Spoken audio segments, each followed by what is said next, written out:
Bonjour Katalia, Bonjour Sam, comment vas-tu? je vais très bien. Je suis Bon, vraiment ravie.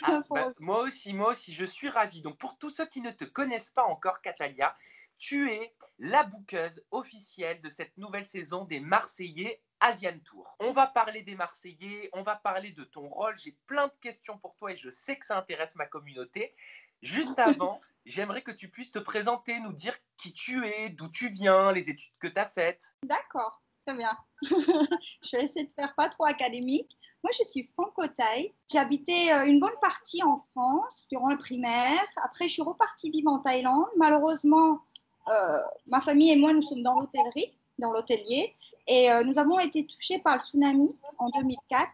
On était à Koh Phi Phi et on a plus ou moins tout perdu. Donc, je suis revenue en France après le collège, au lycée. J'étais à Nantes. Après, je suis passée à Paris. Et finalement, mes parents ont pu retourner, se réinstaller là-bas à Pipi pour faire leur business d'hôtellerie. Et moi, dès que j'ai fini mes études, j'ai pris ma valise, je suis repartie direct. Si je ne me trompe pas, Katalia, c'est ton prénom thaï, c'est ça? Oui, oui. Alors là, mes amis vont être très contents parce que sinon ils vont dire à l'autre, elle cache son jeu et tout. Catalia, c'est mon prénom thaï. Je suis aussi par ma grand-mère. Et mon prénom français, c'est André Maria. André Maria, t'as vécu en France, hein? Oui, j'ai vécu en France. J'ai vécu Oh, à Nantes pendant presque 5 ans. Et après, de 2006 pardon, à 2013 à Paris. et tu as quel âge, Katalia? J'ai bientôt 30 ans. Oh, tu les fais tellement pas? Aïe, c'est gentil. Mais je ne vais pas le dire parce qu'après, je risque de perdre quelques followers, vous voyez. Mais non, mais non. Et tiens, en parlant de tes amis, qu'est-ce qu'ils t'ont dit, tes amis français, quand tu leur as dit, bah, je suis la nouvelle bouqueuse des Marseillais? Alors, pour te dire sincèrement, moi, j'ai jamais vraiment regardé les Marseillais. Comme je suis partie en 2013, ça devait être la première saison, je pense, après les ch'tis. Et j'avais plus de télé à ce moment-là. Et arrivée en Thaïlande, j'ai pas trop suivi la télé française, tout ça, à part les élections. Et il y avait ma meilleure amie, quand ils m'ont proposé, il y a ma meilleure amie qui était avec moi en vacances. Et elle était super choquée. S'y attendait pas. Elle m'a dit, mais c'est un truc de fou en France, tout le monde regarde ça. Il faut vraiment que tu te renseignes, ça peut être intéressant. Par contre, il n'y a personne. Il n'y a personne d'autre qui l'a su, à part ma meilleure amie et ma famille. Et après, je n'ai pas posté directement, comment dire, la vidéo, le générique qu'ils ont sorti il y a quelques jours. J'ai eu des amis à moi qui m'ont dit, est-ce que c'est toi qu'on voit dans les Marseillais? Et là, c'était le grand choc.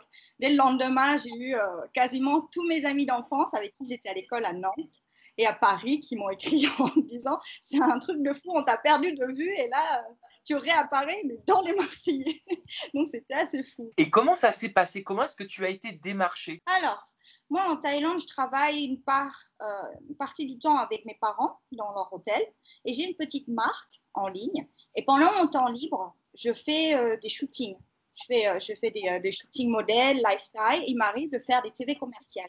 Donc j'étais en contact avec une maison de production en Thaïlande qui, eux, m'ont proposé un contrat. Ils m'ont pas dit d'abord que c'était les Marseillais. Ils m'ont dit c'est une télé-réalité française qui vient tourner. Ils ont besoin d'un host, d'une bookeuse, pas de candidate. Donc, je me suis dit, OK, pourquoi pas. Et après, j'ai passé un casting. J'ai discuté avec la production française. Après, voilà. Et j'ai eu la réponse avant 2-3 semaines avant le tournage. Voilà. Et quelles sont les qualités pour pouvoir être bookeuse dans ce programme? Franco-thaï, parler français, parler thaï. Et ils cherchaient quelqu'un vraiment local. Moi, je suis née à Phuket. Euh, j'ai vécu entre les deux, mais depuis 2013, je suis revenue m'installer ici. Donc, ils avaient vraiment besoin de quelqu'un sur le terrain et qui connaît bien la ville, l'endroit où on va tourner et qui puisse donner justement les missions adaptées aux candidats. Et concrètement, quel est ton rôle dans le programme? Qu'est-ce que tu fais? Comment est-ce que tu construis les jobs que tu vas proposer, les visites? Alors, je ne suis pas toute seule à faire ça. Il y a quand même la production taille, il y a quand même il y a une grosse équipe derrière qui vont aider à pouvoir comment dire, installer les contrats et voir, parce que généralement, on envoie les Marseillais travailler et pour faire des missions. Donc, il faut d'abord que ce soit accepté aussi par l'endroit, d'être filmé, que ce soit tourné. Donc, il y a une équipe quand même qui aide à leur expliquer le processus du tournage. Et après, on cherche les activités qu'ils peuvent faire, qui sont vraiment, comment dire, très locaux, très asiatiques, comme travailler dans des plantations d'ananas, aller ramasser des coquillages, faire de la cuisine, des colliers de fleurs, tout ce qui est vraiment typiquement asiatique. Voilà. Et comment tu fais toi à ton niveau pour mettre tout ça en place? Moi, en général, je communique souvent, moi, avec la production avant. Je ne vais pas comme ça voir les Marseillais et leur proposer. Ils n'ont pas le choix.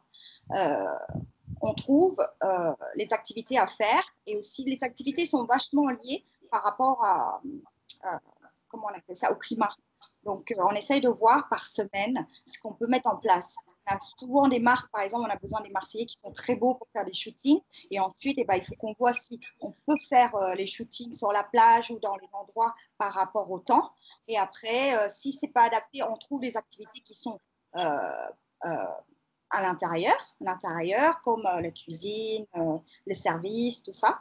Et après, on voit avec la production qui on va envoyer dans l'émission par rapport, en mission par rapport à un job déjà passé. Voilà. Énormément de Marseillais sont dans le milieu de la mode ou de la nuit, qui sont DJ, qui sont danseurs. Donc, ce n'est pas ce qui manque généralement ici. À Phuket, c'est une ville qu'on fait la fête. Donc, on a des contacts un peu partout avec des plus grosses boîtes de nuit, des beach clubs, et on va les voir en disant, voilà, on a une super production française, ils veulent filmer dans l'endroit, ça vous intéresserait d'avoir des super candidats qui vont venir danser pour vous, qui vont faire des prestations.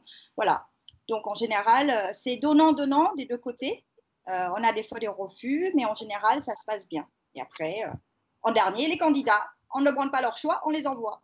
Et à ton niveau, Catalia, comment est-ce que tu prépares tes interventions? Tu sais, quand tu rentres dans la maison en tant que bookeuse et que tu fais ton speech, quoi, quelque part, est-ce que tu écris un petit peu avant? Est-ce qu'on te le prépare? Est-ce que c'est spontané? C'est pas spontané, parce que moi, je fais un briefing et un débriefing. Donc, tous les semaines, je vais les voir. Des fois, ça peut être 2, des fois, ça peut être 3 fois. Des fois, je leur envoie des textos. Je vais les voir pour faire un briefing. Donc, je sélectionne les candidats que j'envoie travailler et je l'explique un peu, mais pas beaucoup, ce qu'ils vont faire. Et après, je fais un débriefing. Le débriefing, là, par contre, il y a un peu plus de préparation parce qu'on est obligé de contacter les compagnies ou les endroits avec qui ils ont travaillé pour avoir, eux, leur avis. Et là, on voit ce qu'on va dire. En général, on est, comment dire, on va dire la vérité, ça s'est bien passé ou ça s'est pas bien passé. Voilà. Et est-ce qu'il y a un peu de préparation? Pas trop non plus à mon niveau, parce que c'est tout ce que j'ai à dire, c'est par rapport aux activités que eux ont fait et le résultat qu'ils ont donné. Voilà. Et comment tu juges? Comment tu te dis, bah tiens, toi, je vais te sanctionner, toi, au contraire, tu as été exceptionnel cette semaine? C'est le retour, justement, par exemple, en boîte de nuit. On les envoie danser. Ils savent quel genre de musique la boîte va danser. Et après, c'est à eux de faire leurs prestations. Après, il y en a, par exemple, qui ont pas froid aux yeux, qui vont danser toute la nuit, qui vont adapter leur façon de danser à la boîte de nuit et à la musique. Donc, forcément, le retour, le manager de la boîte va dire c'est génial, ils ont super bien représenté la boîte, tous les clients étaient là, ils ont adoré, ou ils ont dit ah non, elle s'est pas bougée, ou elle s'est pas adaptée sa façon de danser ou quoi par rapport à la boîte. Bah, moi je suis pas contente, je veux pas la voir. Donc là il faut que je leur dise, je dis écoutez voilà, moi je vous ai mis en contact, je vous ai préparé le terrain, vous n'avez pas donné de vous-même, vous n'avez pas su vous adapter. Il n'y a pas que de la danse, hein. Il y a beaucoup de travaux manuels, il y a beaucoup de photoshoots.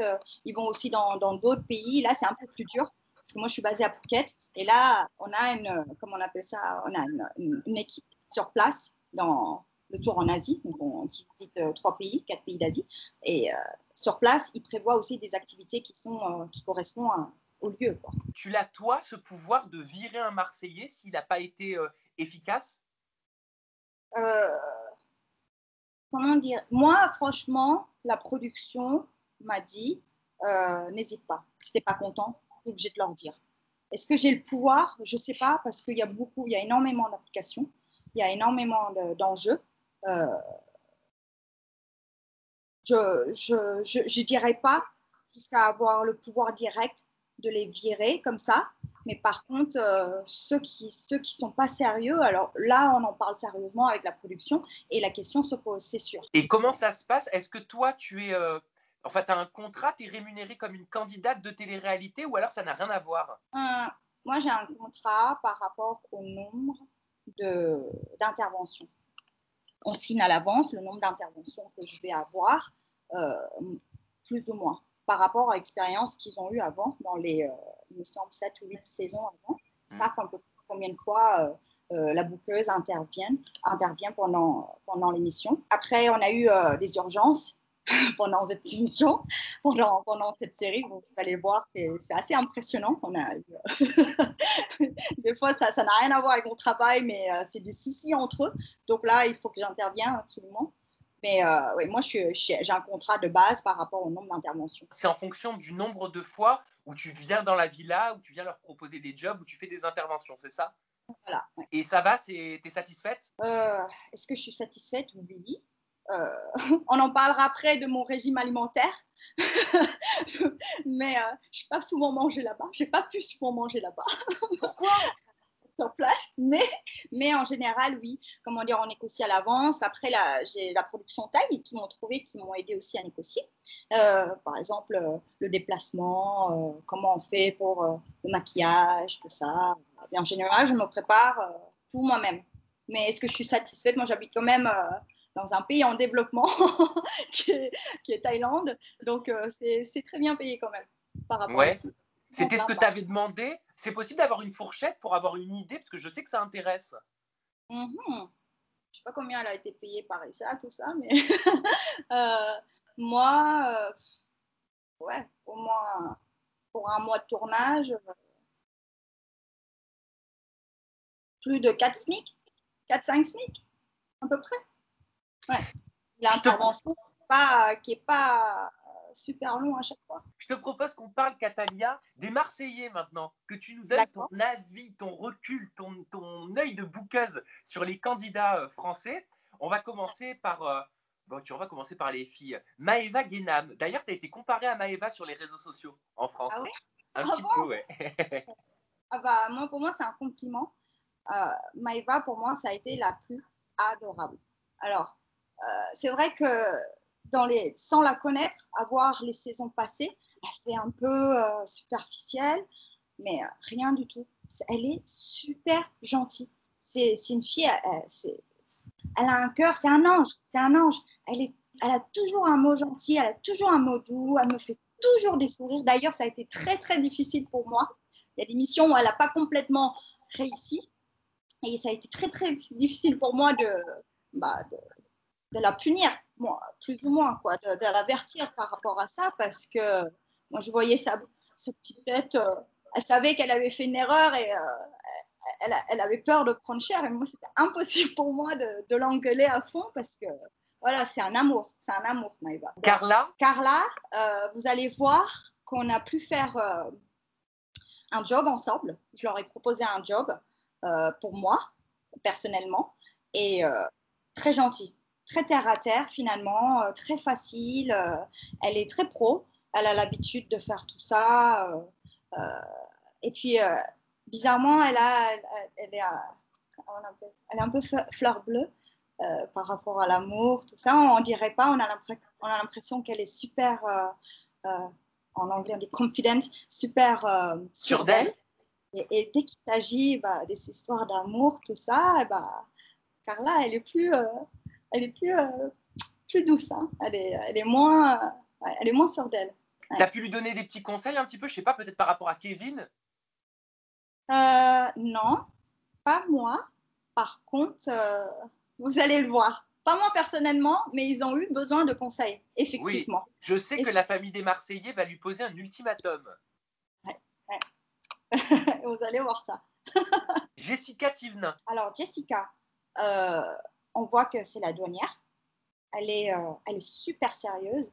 Pour vous dire sincèrement, moi j'ai eu, à chaque fois que je fais des briefings ou des débriefings, c'est l'une des seules qui m'écoute, mais vraiment sérieusement. Bon, après, on a pu voir sur les réseaux qu'elle n'est pas restée jusqu'au bout. Ça, c'est pas moi qui l'annonce. Mais par contre, du temps qu'elle était là, elle était super sérieuse. Il y a des moments où elle disait souvent d'ailleurs aux autres, mais taisez-vous, je veux écouter. Ou voilà, elle attendait vraiment le débriefing et le briefing. Elle est vraiment consciencieuse, Jessica. Manon, elle est arrivée un peu après. Donc, on n'a pas eu beaucoup de briefing ensemble. Je pourrais pas dire beaucoup de choses sur Manon. peut-être sur le mariage. Tu l'as peut-être aidé pour organiser le mariage avec Julien. On a proposé des différents salons qu'elle a essayé les robes, tout ça. Ils ont pu faire leur enterrement d'une jeune fille, enterrement de garçon. Donc, ils sont éclatés. Et puis, Manon, elle s'est retrouvée après, comme d'habitude, avec ses amis proches. Carla, Maïva, tout ça. Donc, ça doit être super aussi. Moi, personnellement, j'ai pas beaucoup de jugement dessus. J'ai que du jugement par rapport au travail. Ils étaient, par exemple, je me rappelle une fois en binôme, ensemble, mari et femme, bientôt, Julien et Manon, et ils ont super bien travaillé. Donc, moi, c'est ce que j'ai comme retour. Voilà. Bah, tiens, en parlant des garçons, on va commencer par Julien. Julien Tanti, qu'est-ce que tu en as pensé? Alors, Julien, super gentil. Il me fait des blagues tout le temps. C'est assez dur de garder le sérieux avec lui parce qu'il a l'habitude. C'est un peu le papa, c'est le fraté. C'est pas qu'il a le contrôle sur les autres, mais c'est lui le chef du mouvement. Donc, voilà. En général, si je veux faire calmer l'équipe, je calme Julien en premier. Mais rien de vraiment de sauvage, je dirais. Vraiment gentil, mais adorable. Et en plus, vraiment accessible. Très souvent, tout le temps, accessible, pas du tout show-off. Voilà. Et Kevin, moi, quand je suis arrivée à la maison, tous les garçons avaient grand sourire. Moi, je sais quand même ce qui se passe entre eux, qui est qui l'ex et qui, tout ça. Donc, il fallait quand même que je pose mes distances. Mais ça veut dire quoi? Ça veut dire quoi, Catalia? Ça veut dire que qui t'a dragué? Ah, dragué, personnellement, des anciens, pas vraiment. Les anciens, pas vraiment. Après, Kevin, il a été super gentil. Pareil, dans le même délire, je dirais que Paga. Paga ne m'a pas dragué.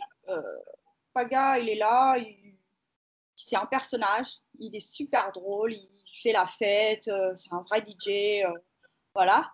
Kevin, on va dire qu'il sourit beaucoup plus, qu'il était attentif et qu'il écoutait avec ses petits yeux, voilà. Tu as réussi à le capter, quoi. On va dire, mais par contre, je peux pas trop vous dire. C'était tellement chaud qu'il avait intérêt, Kevin, à se tenir de toute manière. Mais tease-nous un petit peu, donne-nous envie. Ah non, mais je m'attendais pas. En fait, j'ai rencontré l'équipe faire la première rencontre où je me présente. Voilà, ils étaient super dosés, super motivés.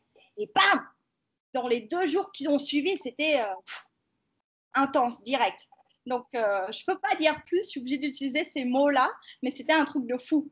Et Kevin, finalement, c'était l'un des mecs à qui il fallait que je l'ai à l'œil, pas par rapport à moi personnellement, mais par rapport à son comportement dans la villa. Voilà. Quel type de comportement? Le jaguar. Donc voilà. Ouais. Et puis, Carla et Kevin, quoi, comme d'habitude. Et Benji m'a fait des yeux doux au début. Et après, comme on a pu voir dans le teaser, dans le générique, on a eu les ex qui ont débarqué. Ouais, Alice et Tristana. Voilà. Je peux vous dire que bonjour Catalia, en m'ouvrant la porte, il m'a dit merci. Le lendemain, je veux dire, dans la semaine où je suis revenue, il m'a fait la tête, mais un truc de ouf. Il m'a dit non, c'est bon, je te parle plus. Mais après, vous allez voir. Mais il m'a fait une tête. Pendant une semaine, je crois qu'il m'a fait la gueule, Benji. Mais sinon, pareil, on a travaillé ensemble sur un job. Super gentil. super gentil. On a travaillé ensemble avec Julien, Carla, Kevin et Naka, Anthony. Et je ne m'attendais pas en fait à avoir des gens qui ont quand même énormément d'influence sur le réseau, même à la télé, dans ce qu'ils font, et être aussi terre à terre. Et on avait même des petits moments de timidité, ou, voilà. Mais vraiment, vraiment easy, vraiment gentils en fait, tous. Ouais. Tiens, en parlant des nouveaux, dis-nous quelques mots sur Greg, Naka chez les garçons et Jessica et Ness chez les filles. D'accord. Alors, je vais commencer par Greg. Greg, c'est un grand enfant. Alors lui, il avait des yeux qui pitillaient surtout. Il n'avait jamais vécu ça. À chaque fois que je reviens, c'était limite, il m'embrassait. Ah, c'est génial, c'est un truc de fou, Catalia. J'ai vécu un truc de malade. J'ai cru qu'il allait pleurer moi, quand j'allais partir. Enfin, d'ailleurs, à chaque fois, il avait les larmes aux yeux. Il était à fond. C'est un personnage. C'est un personnage et puis il met beaucoup de bonne humeur. Il aime bien danser. Voilà, il fait très jeune d'ailleurs. On a l'impression que c'était un peu le petit jeune de la maison. Et d'ailleurs, il va y avoir des rebondissements par rapport à ça. Vous verrez bien. Je ne peux pas dire, Sam. Ne me demande pas. Mais Greg, il est haut en couleur. Vraiment adorable. Adorable. Naka. Alors lui, Naka, c'est... alors, perso, on est resté en contact. Il est très gentil. On discute bien. Il est super cool. Mais c'est un peu un Kevin 2. Ah, ça veut dire quoi? Ça veut dire qu'il te drague? Un peu, ouais. Un peu. Mais après, voilà. Moi, je ne les vois pas souvent. Je ne vais pas faire la fête avec eux. Je ne vais pas en soirée avec eux. Donc, c'est resté professionnel. Après, il a pu shooter avec moi. Donc, il était content, on est plus proches. On a pu travailler ensemble. Il était super content. Mais c'est pas... Ça reste quand même des adultes. Ils ne sont pas lourds. Ils savent ce qu'ils font. Et puis, de toute manière, après les Marseillais, ça va tomber comme ça, les filles, pour eux. Donc, une de plus ou de moins, c'est pas... voilà. Et les petites nouvelles, Jessica, Ness et Tristana, qui arrivera plus tard. Jess, adorable. Jessie, c'est... Quand j'ai vu... comment dire, moi, les jobs, c'était toujours super. Elle a toujours été consciencieuse. Avec moi, elle était toujours toute douce. Et donc, j'étais très surprise de voir dans le générique, elle est là. Ouais, moi, je suis comme ça, je ne changerai pas. Oh. Donc, même moi, j'attends de voir. J'attends de voir comment c'est Jessica dans Ness, pardon. La petite Ness dans la maison. Voilà. Moi, par rapport au travail, elle a très bien travaillé. Par contre, elle était moins voyante, on va dire, que les autres. Elle était plus réservée. Voilà, plus réservée, plus discrète, très souriante. Toute très souriante, mais plus discrète, ouais. Allez, quel candidat ou candidate a été ton coup de cœur de ce tournage? Alors, Maïva et Julien Bert. Il t'a dragué ou pas, Julien Bert?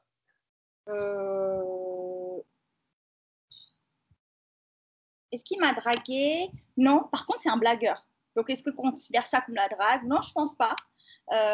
Par contre, il a toujours la pêche. Il est vraiment gentil. Il a toujours le sourire. Et je peux pas, si je débarque dans la maison, j'ai du mal à garder mon sérieux. Je dois faire un débriefing. Je suis là des fois pour les engueuler. Et à eux deux, Julien Bert, Tanti et Kevin, bah, ils me font tout perdre. Ils me mettent la pagaille, on va dire. Et à contrario, Catalia, avec qui c'est moins bien passé à ton niveau? Avec qui tu avais moins d'affinité? Bah, en fait, les derniers, quoi. Les derniers qui sont arrivés, parce que voilà, on n'a pas eu beaucoup de temps de travailler ensemble et d'émissions. Par exemple, moi, quand ils ont travaillé pour moi, par exemple, Tanti, il était quand même surveillé, alors que moi, mon rôle, c'est pas de me mettre en couple avec l'un d'eux du tout.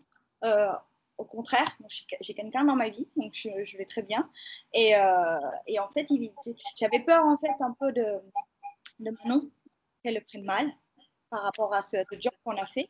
Mais pourquoi? Parce qu'il essayait de te séduire pendant ce job? Pas du tout, mais on avait un job qui était un photoshoot en fait, à la plage. Donc forcément, voilà, il y avait moi, Carla et les 3 garçons. Donc, les copines n'étaient pas incluses. Par exemple, Alix n'était pas là, et Manon n'était pas là sur le shoot. Donc, ils appréhendaient un peu, mais en fait, non, rien à craindre. Mais affinité, je ne dirais pas par rapport au fait que je les aime ou je les aime pas, par rapport au manque de temps. Allez, les ch'tis sont arrivés au dernier moment, et puis les nouvelles, quoi, en général, sont arrivées après. Donc, on a eu beaucoup moins de contacts. Ok, Catalia, si c'était à refaire, tu referais la même chose ou pas? Oui, oui. C'était super sympa. Moi, mon rôle était très sympa. Je ne sais pas si j'aurais c'est autre chose. Au niveau psychologique, c'est intense. Mais mon rôle, moi, ça va. Oui. T'aurais pu être candidate, ça t'aurait plu d'être candidate dans un programme comme celui-là? Non. Koh-Lanta, oui. Dans les trucs aventuriers, tu m'envoies sur la plage, faire du feu, pieds nus dans les rochers, il n'y a pas de problème. Il y a Moundir et les apprentis aventuriers.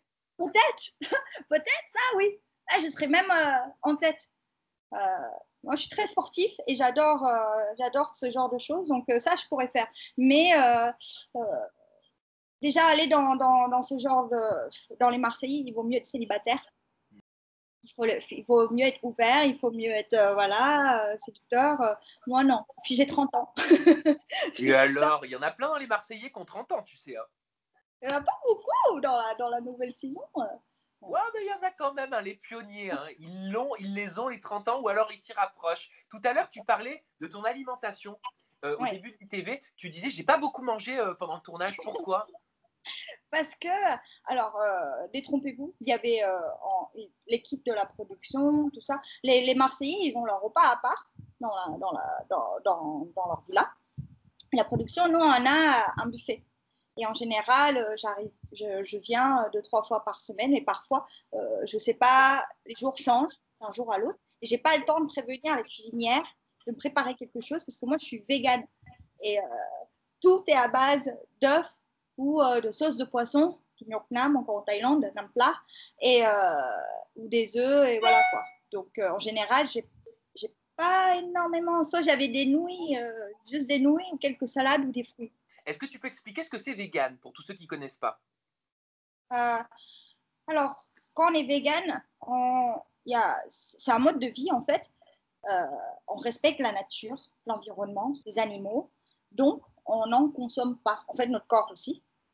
On consomme rien et on n'utilise rien qui vient des animaux. C'est-à-dire que pas d'œufs, pas de lait, pas de miel et évidemment pas de viande, pas de poisson, voilà.